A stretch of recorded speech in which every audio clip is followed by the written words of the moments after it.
All right, so how about a blockbuster trade? Jalen Ramsey is now a member of the Miami Dolphins. The fact that Ramsey got traded isn't that surprising. There was a lot of talk about Ramsey potentially getting traded. He was rumored for a while, so the fact that it happens and it's the Dolphins who trade for him isn't that surprising in my opinion. I kind of, it makes sense. What is surprising is how little the Rams ended up getting for Jalen Ramsey. All they get back is a third-round pick and tight end Hunter Long. And you think about this from the Dolphins' perspective, Jalen Ramsey, the one knock against him really is he's getting paid a good amount of money. His cap hit's going to be over $20 million each of the next 3 years. It's over $25 million each of the next 2 years. Now, one thing worth noting is that the way the contract is currently set up, the Rams would be on the hook for $19.5 million of that contract still. I would assume part of the deal is that the Dolphins will be paying that, but I don't know that. It's possible it won't be that way. So, again, kind of a bit of an odd thing for the Rams, who in this situation,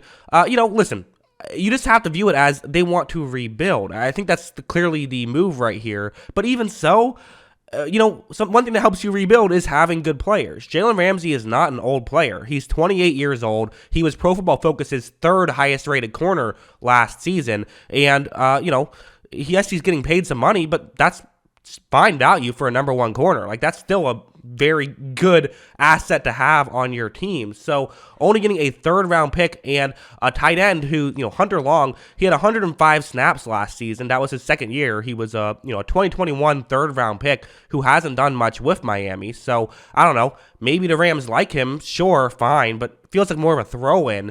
So you're getting basically just slightly better value than a third round pick for a superstar player.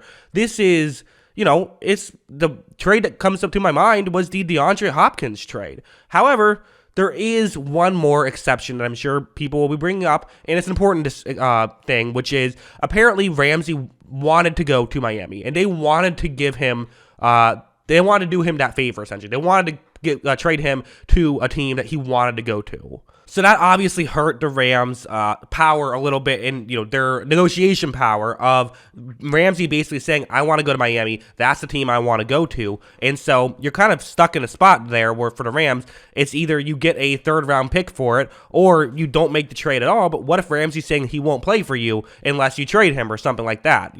That's where things get weird.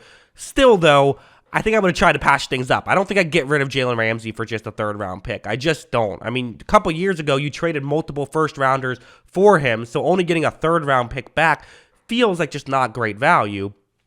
And for me, it does just make you think, okay, the Rams probably are in a rebuild situation now, right? While that may feel obvious, they're just 2 years removed from winning a Super Bowl, and the way they won that Super Bowl was by having three superstars not at the quarterback position: Cooper Kupp, Jalen Ramsey, and Aaron Donald. Getting rid of one of those superstars for very little value back just sets the Rams significantly further back for someone in Jalen Ramsey who there's plenty of reason to believe he could still have another 5 good years left in him. So getting rid of him here is, I don't know, feels like a mistake for me. It just does. Even with all the extra stuff, unless there's something I just am completely unaware of, this feels like a letdown if you're a Rams fan. For the Dolphins, you have to be absolutely thrilled about this. I mean, the Dolphins clearly are kind of taking from the Rams strategy a little bit of trading players to get, or trading picks to get star players instead of trying to use those picks on star players. Obviously, Bradley Chubb, Tyreek Hill, and now Jalen Ramsey, all trades that they made. Also, one thing worth noting is that, this just broke now as I'm recording this, thanks to, due to Ian Rappaport says that they're now adjusting the contract so that Ramsey will be fully on the books for the Dolphins. So Rams do not have to pay any more of that contract. Dolphins take it all. That's probably part of why the price is lower than you would expect. But still, for the Dolphins, what was their big issue last year? Their big issue last year was secondary. It really was. And it had talented players, but those talented players either got injured or just didn't live up to the hype last year. Having a guy in Ramsey, which, listen, if you're a cornerback in the NFL, you get beat. That's just how it works. That's how the sport works. But he's someone who doesn't get beat too often. Yes, he got beat in the Super Bowl, but okay, that happens. He doesn't get beat too often here. Having someone like that could really help you out a ton. You could put Xavier Howard maybe as a number 2 corner now, which, he's not coming off his best year, but Coverage is notoriously very fluky year in and year out. I wouldn't be overly concerned with that. You now have Bradley Chubb and Jalen Phillips to rush the passer, and you have Vic Fangio, who, this should be an awesome fit, I think, for Jalen Ramsey. It's a scheme we've seen him have a ton of success in, famously in the Brandon Staley years with the Chargers. He did great in that system. I see no reason to think he wouldn't be great with the Dolphins. Honestly, this might be a hot take, and maybe after a few days I'll take a step back and not say this, but to me, this really makes the Dolphins Super Bowl contenders. It really does. I think that, again, so much of it is going to come down to Tua's health. What is Tua, what's going on there? Will Tua be able to stay healthy and play 17 games next season? Because that's Tua was really good last year, but kept getting banged up. If he isn't healthy, then okay, you need a quarterback to make this work. I don't think they're making the playoffs with Skylar Thompson. But that being said, if Tua is healthy, you now have this incredible offense that we saw be one of the best offenses in football. The defense struggled at times, but I think this is kind of the final piece they needed, along with a really good coaching change, in my opinion. I don't see why the Dolphins shouldn't be considered contenders, at the very least, to the throne. And they're doing it, I think, a smart way of, hey, we have good players. Let's keep adding good players. Let's do what we can to get these superstars. In the NFL, we're almost seeing a shift where teams are going after maybe less depth and more superstars, which sometimes works and sometimes doesn't. But for the Miami Dolphins, it worked last year. And again, they have a really good defensive line now.